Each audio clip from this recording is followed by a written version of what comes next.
A lot of fans have really been loving X-Men 97, but there are tons of other 90s cartoons that could totally make a comeback, and we're gonna be counting them down today. We're gonna be starting off with Spawn. Love Spawn. Todd McFarlane's Spawn ran for 3 seasons on HBO from 1997 to 99. It was a groundbreaking series, killer animation, just dripping with atmosphere. It had adult themes, Keith David voicing Spawn, just perfect. But then the show was scrapped before properly wrapping everything up. Personally, I think Todd should really just scrap the live action movie he's been talking about for years at this point. Like, who knows if or when that's ever gonna come out, but I don't know, I just don't really see it working. Personally, I feel like the gap between comics and animation is much easier to bridge than comics to Hollywood, and the 1997 live action movie compared to the animated series is all the proof you need of that. The 97 series is one of the best Spawn things out there. I have a soft spot for the live action movie and I enjoy it for what it is, but it was not a good movie, and some of the comics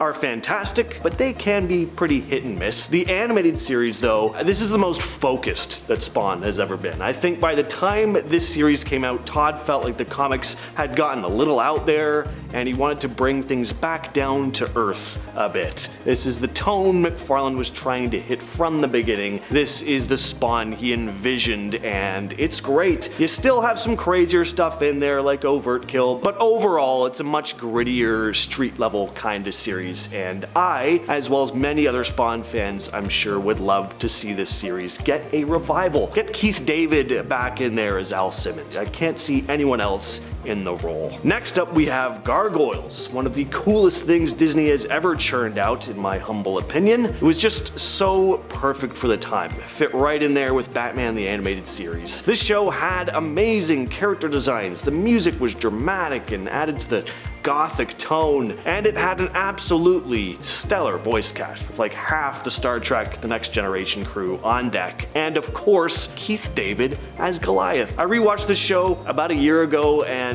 man, it holds up. Even the wackier stuff, which there is plenty of. Everyone remembers this show for being all dark and brooding, and definitely has those elements, but it never shied away from going full on Saturday morning crazy either, and somehow it still blended everything together really well. Anyway, I could praise the show all day, but it needs to come back. There's a pretty die-hard fan base, and it's a Disney show. It's on Disney Plus. I'm honestly surprised they haven't done anything with it yet, especially because fans hated how the show ended so much that a comic book series was released retconning the entire last season. Just whatever you do, Disney, please, dear God, do not make any attempt at a live action Gargoyles movie. I know you love ruining your own properties as of late, but please just give it the X-Men treatment and call it a day. Reboot. Man, did this show take a dark turn. The show getting dark wasn't a bad thing though, but spoiler alert, ending the show with your main villain taking over Mainframe with the final line of the entire series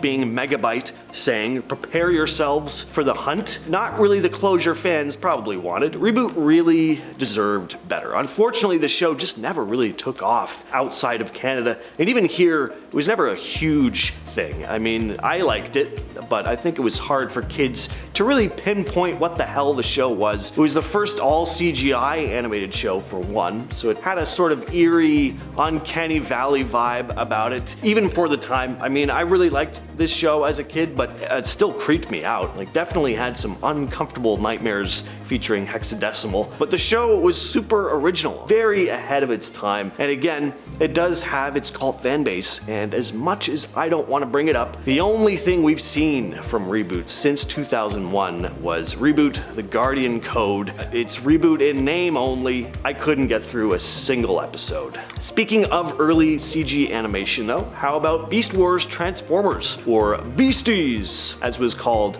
in Canada, because they didn't want wars in the title, even though it was still in the official title, but when you watch the show, it would just say Beasties. It was really dumb. Anyway, this was also produced by Mainframe Studios, who did Reboot. This was another really cool series. A lot of Transformers fans will say this is their favorite Transformers show. I'm not really into Transformers myself, so I can't really compare it to anything other than the first Michael Bay movie, but I can see why fans hold this series in such high regard. It had some pretty cool storylines, dealt with some bigger bigger ideas than your typical Saturday morning cartoon trying to sell you toys, even though that was still very much a part of this one. Dinobot's character arc was great. He's very much the Vegeta of this show, and I'm a big fan of Vegeta. Plenty of fans would dig seeing a revival of this, especially because the ending felt kinda rushed, because it was. They'd originally intended for another season, but Hasbro wanted Beast Machines instead, which I haven't watched, but I heard is not quite as good. Really odd looking characters in that. They always threw me off. Batman the Animated Series. I mean,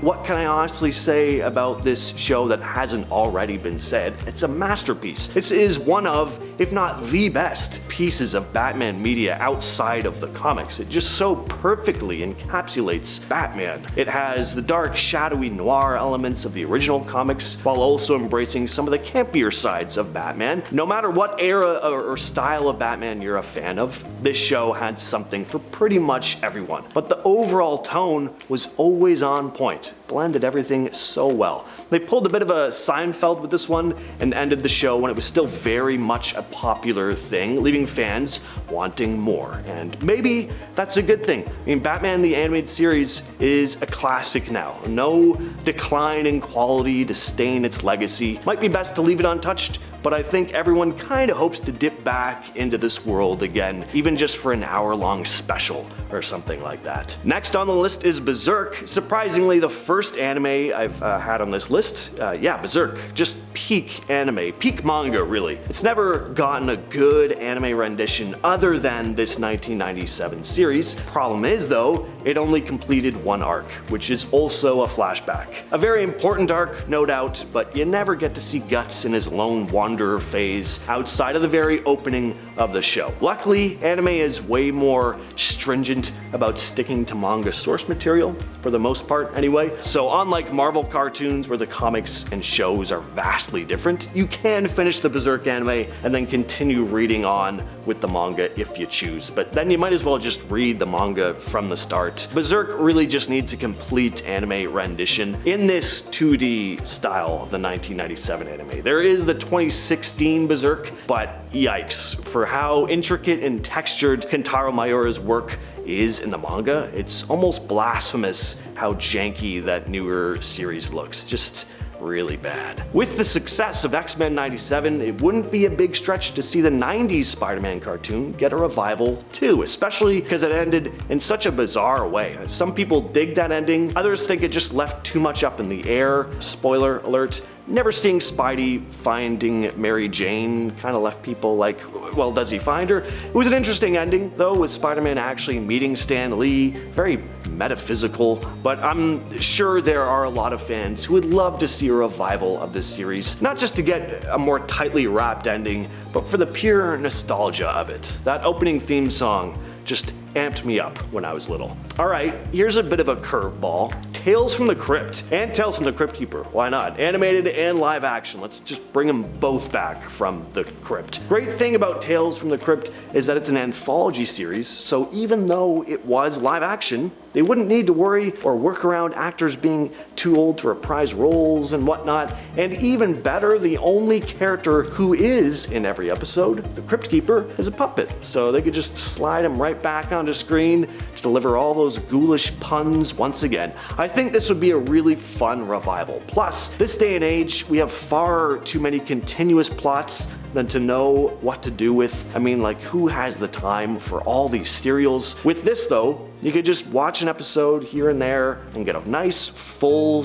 creepy story. And with how big series like Black Mirror are, or used to be, I think some people are really just itching for something exactly like this. Curveball number 2, Disney's Recess. Underrated show, but also not underrated. I don't know. It's hard to tell, honestly. There are a lot of folks my age who grew up with Recess and loved it and still do, but it doesn't get talked about a whole lot anymore. To be fair, there's a good amount of episodes, and we even got a theatrical movie back in 2001. That was cool to see, but I still feel this is one of those untapped nostalgic Disney properties that I could see them having some success with. Again though, please guys, not a live action thing. I know I've been kind of harping on live action comic book cartoon movies throughout this list. They can be done very well, of course. I just don't have a lot of faith in Hollywood lately, and not to completely just crap the bed. And this is a list of series we want to see get the X-Men 97 treatment, not get remakes or reboots. Finally, a super weird one, Freakazoid. I only have very vague memories of this from when I was a very little kid. But years and years later, when I was in high school, for whatever reason, this blue-skinned, wacky superhero just popped into my brain, and I was like, what was that? And I googled it, found the show, and then checked out some clips on YouTube, and man, I laughed out loud. This show was made for the wrong audience. Not that youngsters wouldn't find it funny at all, but there's just some jokes that they're gonna miss. And just the overall surrealist humor this show had going on, I think it could have appealed to more like a teen or even adult audiences if it had been marketed differently. It's the weird oddball of the 90s Warner Bros. Cartoons like Animaniacs and Pinky and the Brain, which are also great. It just sucks Freakazoid never really hit it off like those ones did. It's a kind of a cult show for sure, but I think there's an audience for it. And it'd be cool to see it come back. Alright, with all that said though, I've been your host James, and I'm gonna catch you, yes you specifically, in the next video.